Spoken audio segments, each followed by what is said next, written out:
thought that's on my heart is about being fools.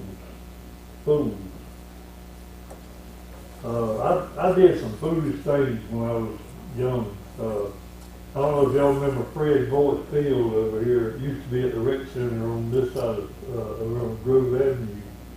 Right off of Grove Avenue. I used to play midget baseball there when I was 50 years ago. No, it's been better than that. It's been almost 60 years ago. But nevertheless, the point I want to try to get at is I played a fool when I was young. I would do dangerous things.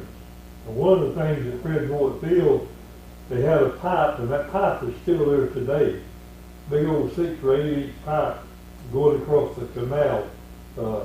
That canal runs by Jerry Days. Y'all know where Jerry Days is, the canal. A pretty deep canal. And it was real deep back then, and it had a lot of rocks in it, and it had water in it. And you know how kids are, they'll dare one another. I'd double dog dare you to do this. Well, I played a fool, I would do it. And I walked across that pipe barefooted, water running underneath me, and it was pretty high. It would hurt me bad if I didn't drown. But I made it across. And then the others followed what I did.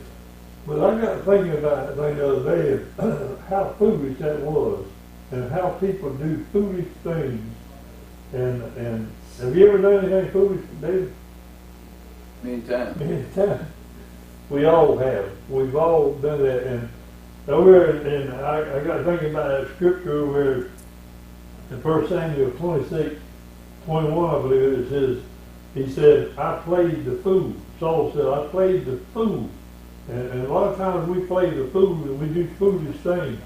Well, what is a fool? A fool is someone who shows himself by words or actions to be deficient in judgment, a sense of understanding, or poor judgment. I was making a poor judgment when I crossed that pipe. And not only that, I told Jake about it. And what was funny about it, Jake has crossed that same pipe when he was young, and I didn't know it. But he didn't walk across it. He said he scooted across it. So that's, follow on down. I wish I hadn't found out that information, but I did. But a fool is somebody that uses poor judgment. When I was young, I was told not to call somebody a fool. Have you ever heard that? I've heard my mom and daddy say, don't call nobody a fool. I call my sister a fool or something, and they said, don't do that. Why not? Jesus used that word 5 times, referring to people as fools. And we all know the scriptures I'm going to go to, but 5 times I want us to look at 5 different kinds of fools that is taught in God's Word. God's Word. One is a careless fool.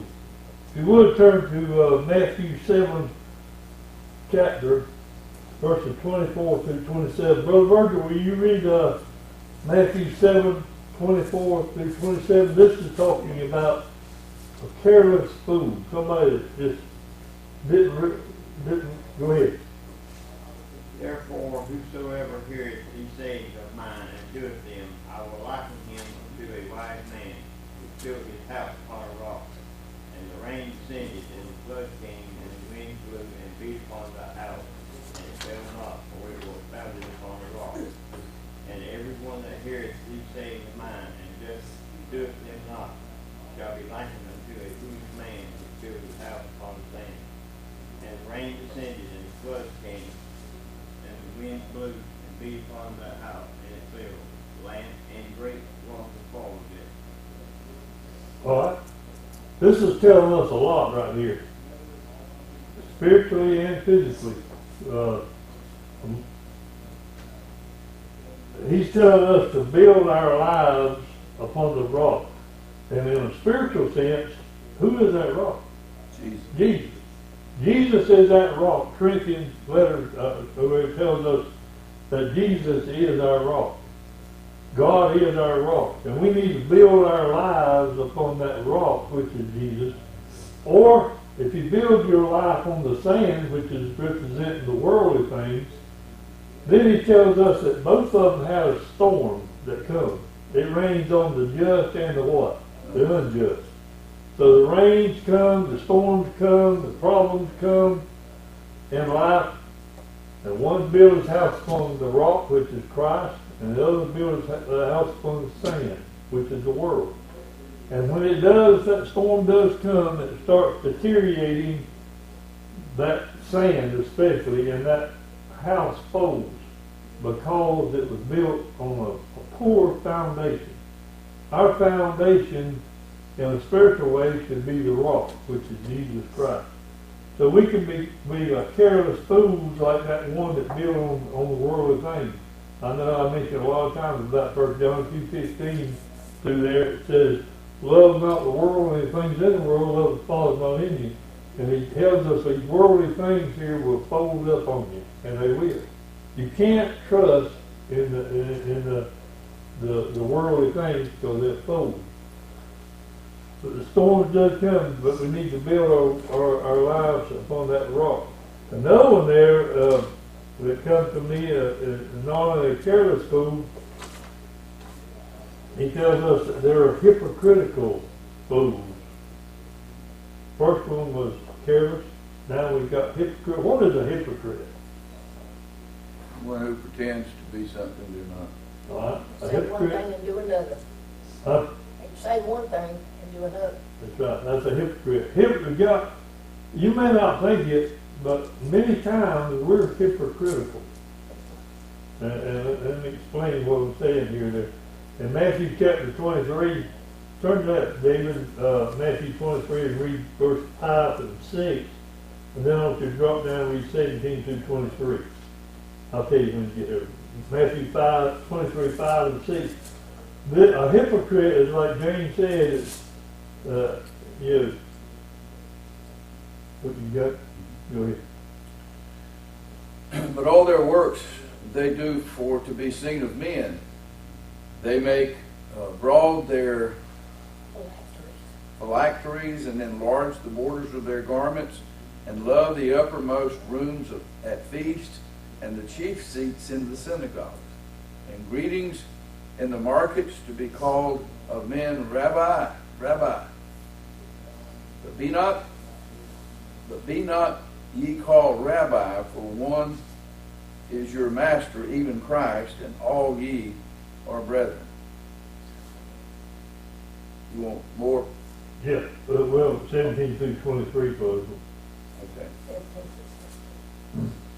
Ye fools and blind, for whether is greater, the gold of the temple and the sacrifice, the gold, or the temple that sacrifices the gold?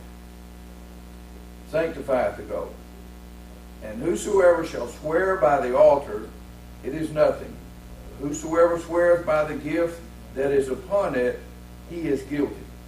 Ye fools and blind, for whether is greater, the gift or the altar that sanctifieth the gift? Whoso therefore shall swear by the altar sweareth by it and by all things thereon. And whoso shall swear by the temple sweareth by it and by him that dwelleth therein.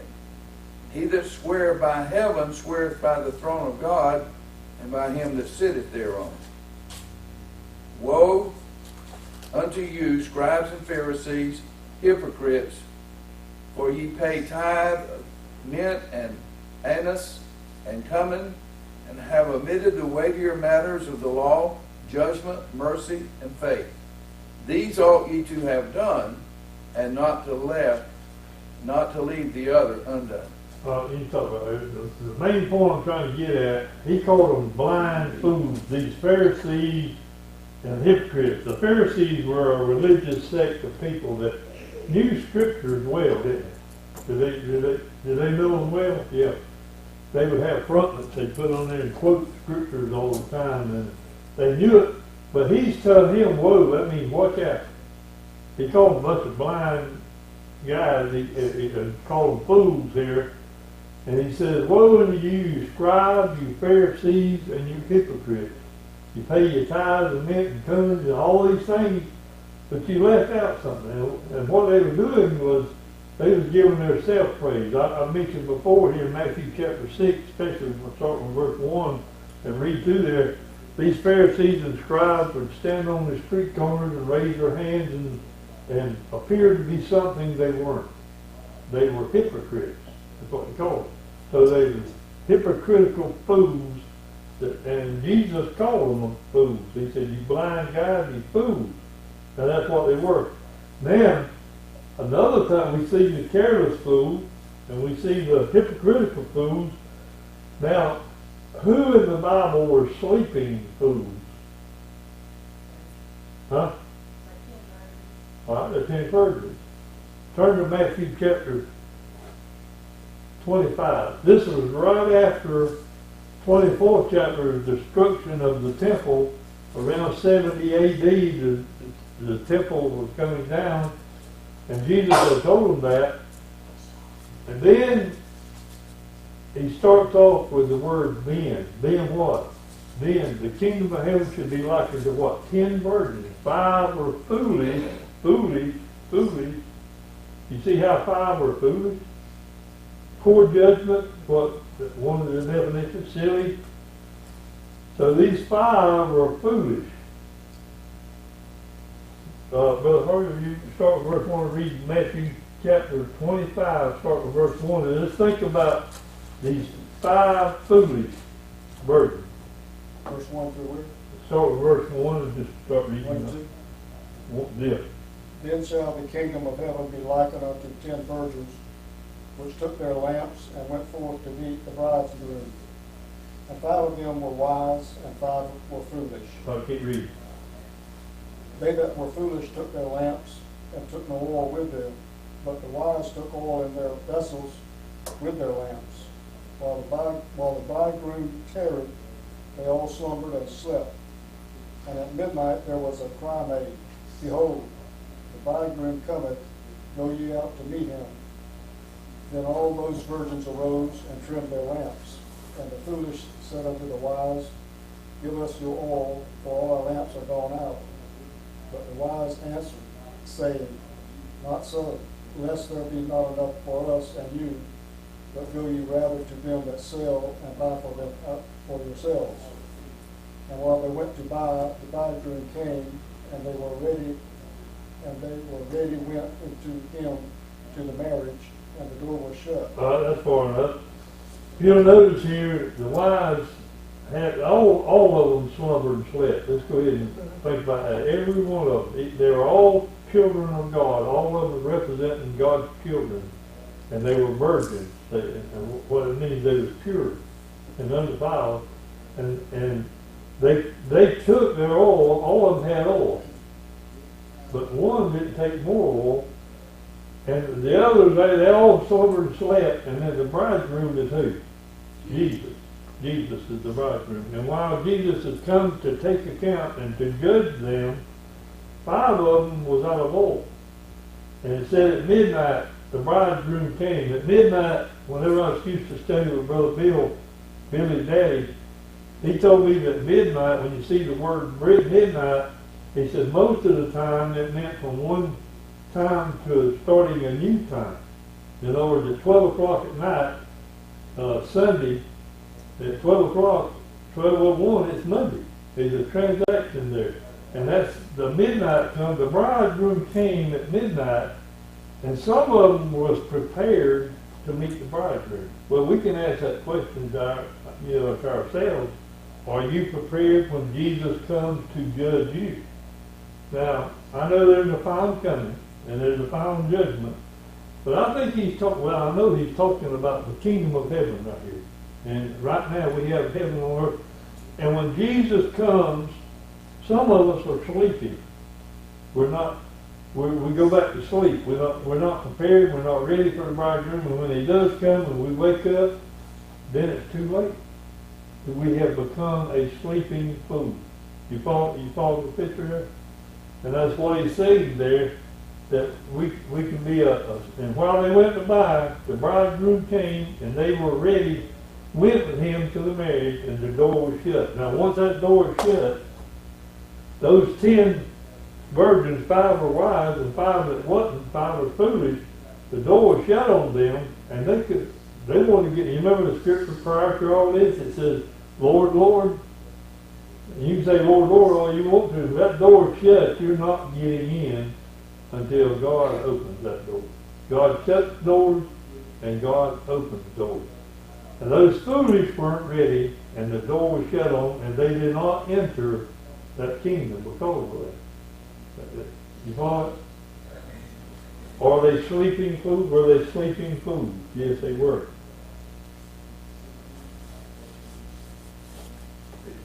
Another foolish one was a materialistic fool. I don't like to read this one because I love to get things. I love to hoard things sometimes. I'm not real bad at it, but in Luke chapter 12, I won't go there, but I'll just tell you, we know about this man that was materialistic. He had some barns. Did God bless this man, this rich man, with barns? Well, we all got a barn, so to speak. We got good cars, we got good houses, and we got things. But sometimes the old devil will trick you, and he'll tell you, you need to get this, you deserve it, or whatever. And we start hoarding up, and materialistically, we become a fool.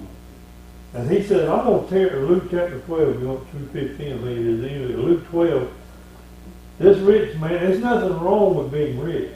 Matter of fact, I got to thinking about rich people when I was studying this. Abraham was a rich man, very, very wealthy. Job was real wealthy. And there's a lot of people that were real wealthy that this doesn't apply to at all. This is whenever you start hoarding up and all these things, the money and all these things, whatever it is, and you put it ahead of God, then that's when you become a materialistic fool. There's nothing wrong with it. Matter of fact, we're not going to take anything out anyhow. The Bible tells us clearly, you come into this world with nothing, and you're going to leave with what? Nothing. Nothing. So, while we're here, we'll work and labor all our lives to accumulate, and when we get old, then we really can't enjoy it. I've seen people that have bought humongous houses, big houses, have stairs, bedrooms upstairs and things, and they got all that money invested, and they worked overtime, especially at the river, they work overtime to get stuff like this, to hoard it up and get bigger and bigger. And then when they got old, they couldn't even go up there to the top floor because they was unable to. Their health was bad. Well, that's the way we are. We hoard up things and we do these things, and the Bible's pretty clear that we become materialistic fools and we judge our things wrong. Another type, well, the guy did go ahead and build him a bigger barn, didn't he? And what did Jesus say to him? Thou fool, thy soul is required of thee this night. He called him a fool. Well, you can be a careless fool. You can be a sleeping fool. You can be a hypocritical fool. And Jesus called him, that rich man, he told him, he said, you're a fool. He occupied his life with things that would go away, on the worldly things his heart was set on, and he'd hold on to those things, but all of it was foolish. Are we that like that? I got to think about this. These scriptures here, we can be fools by slander. What is slander? It's a malicious statement or a report talking about someone or a false statement. We can be a fool by slandering others. It says over in Proverbs 10:18, he that hideth hatred with lying lips, and he that uttereth a slander is a fool. If you utter slander, you can become a fool. What Proverbs chapter 10, verse 18 says. Another type of fool is a mocking fool. Have you ever mocked anybody? Or, yeah, I remember when I got to tell this, and I may not ought to, but Clarence Hicks, don't remember Brother Clarence Hicks. We was at Brother Clarence and Philip and I and a bunch of other men had gone over to Brother Bill's in Statesburg, Billy's daddy, and we had something going on. I don't remember what it was, some kind of Bible study or something. You probably went and slept that night. I don't know. But we were on the floors. Now, they didn't have enough bed. There's so many people that we were on the floor sleeping. And Brother Bill went to bed, and Billy went to bed, and Brother Clarence, you know how he is. He's comical. Very comical man. He's a good preacher, good man, but he's very comical. I could spend days and hours with him just listening to him if you ever met him. And some of y'all haven't met him, but the point I'm trying to get is, he did some milking that night, and we all got in trouble. Brother Billy, we were sleeping, supposed to be sleeping, we were cutting up on the floor and having a big time with everybody else in the back of the house, Billy and his daddy, and I don't know if Teresa was there or not, I don't think so. But anyway, they were all trying to go to sleep. Well, Clarence kept us just going. And Billy started, all right, y'all shut up, you know how Brother Billy is. And Billy finally started coming down the hall. Everybody got quiet. He said, all right, man, we got to get some rest. And he went back, and old Clarence would get up and do like this. And Billy turned around and he'd stand up. And Billy started to take off his dinner, and he'd Clarence started buying to him again. Well, he was mocking me, what he was doing, making fun. That's what he was doing. But we do that sometimes. But I laughed, I couldn't stand his way. He kept me, and finally we all got in trouble, we had to go to sleep. But you can be a mocking at sin in a biblical way. It says over in Proverbs 14, 18, 8, 9, the wisdom of the prudent is to understand his way. But folly, that's another word for fool. But the folly of fool is deceit. In other words, we're to use common sense. Fools make mock at sin. And, there's some people say there's not even a God. There's a fool. Over in Psalms 14, verse 1, it says, the fool has said in his heart, there is no God. Isn't that very foolish? Well, let's go over to Romans chapter 1. I want you to think about these people knew the truth. They knew the truth. Brother David, Brother Herman, you want to read? Brother Herman, you want to read? Romans chapter 1, start with verse 18 and go through 22. And that 22nd verse is what I want us to mainly look at. But sometimes we mock people, we say there is no God. Go ahead. Romans chapter 1, verse 18. For the wrath of God is revealed from heaven against all godliness and unrighteousness of men, who hold the truth in unrighteousness. Because that which may be known of God is manifest in them, for God hath showed it to them. For the invisible things of him from the creation of the world are clearly seen, being understood by the things that are made, even his eternal power and Godhead, so that they are without excuse. Because that when they knew God, they glorified him not as God, neither were thankful, but became vain in their imaginations, and their foolish heart was darkened. Professing themselves to be wise, they became fools. So that last part, I want you to think about this now. Did they know the truth? So they knew the truth and they held the truth, but then in that latter part, when they said, there ain't no God, is basically what it said. And then in the 22nd verse it says, they professing to be wise, they become what? Fools. They become fools. I thought about it over in the Galatian letter. The Galatian, the Apostle Paul wrote to them, and he said, oh, you foolish Galatians, who has bewitched you? Who's tricked you? Who made you this way? They were starting turning sour. They started doing the wrong thing. And Paul pretty well told them, he says, who has bewitched you? Who tricked you? You bunch of foolish Galatians. And he's trying to straighten them out. And sometimes we're like those foolish Galatians. I thought about some different ones that did foolish things in the Bible. I'm not going to go to one maybe. It was Exodus chapter 32.